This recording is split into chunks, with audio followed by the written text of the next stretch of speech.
Binecuvântat este Dumnezeul nostru, totdeauna. Before beginning this talk, which is concerning the Orthodox worldview, why it is more difficult to have one today than it was in past centuries. In past centuries, for example, in Russia in the 19th century, in the early part at least, what we can call an Orthodox worldview was an inseparable part of daily life. It was supported by the life around it. In fact, there was no need really to speak of the separate thing, which was called the Orthodox worldview, because it was simply the same thing as leading an Orthodox life.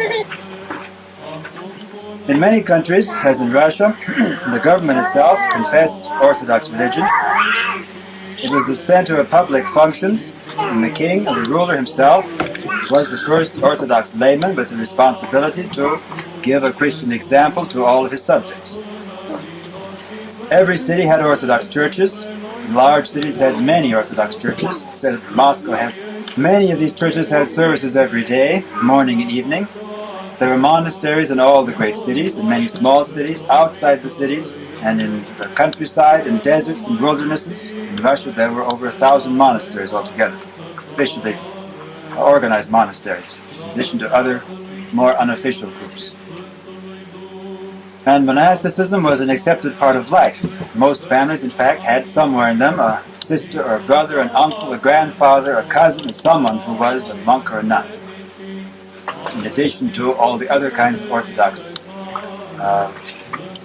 examples of Orthodox life, people who wandered from monastery to monastery, fools for Christ, and the whole way of life is permeated by Orthodox kinds of people, of which, of course, monasticism is the center. Orthodox customs were a part of daily life. Most books that were commonly read were Orthodox. And daily life itself was a very difficult thing for most people without modern conveniences. People had to work hard to survive. Life expectancy was not great. Death was a frequent reality. And all of this reinforced the Church's teaching on the other world, which is real and near. Everyone could plainly see how true this was. So living an Orthodox life in such circumstances was really the same thing as having an Orthodox worldview.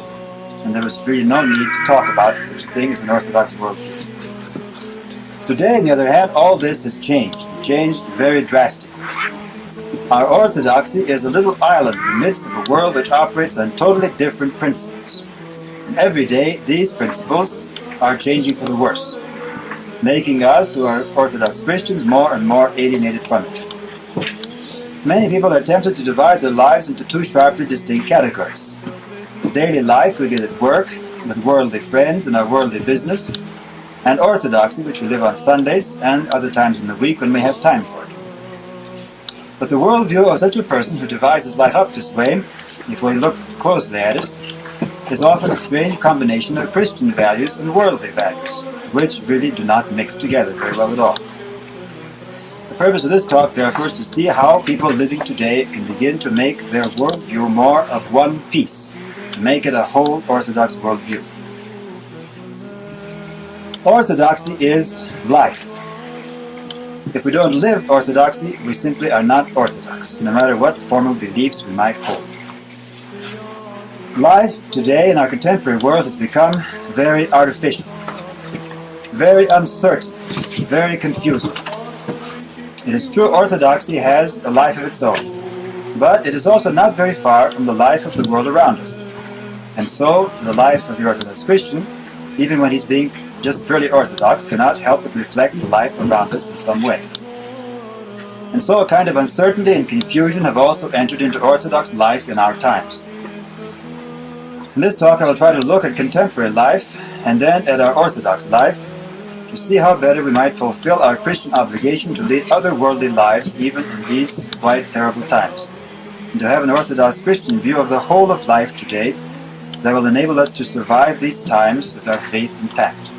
Cercetării celei dumnezeiești și purtării tale de grijă învrednicește-mă.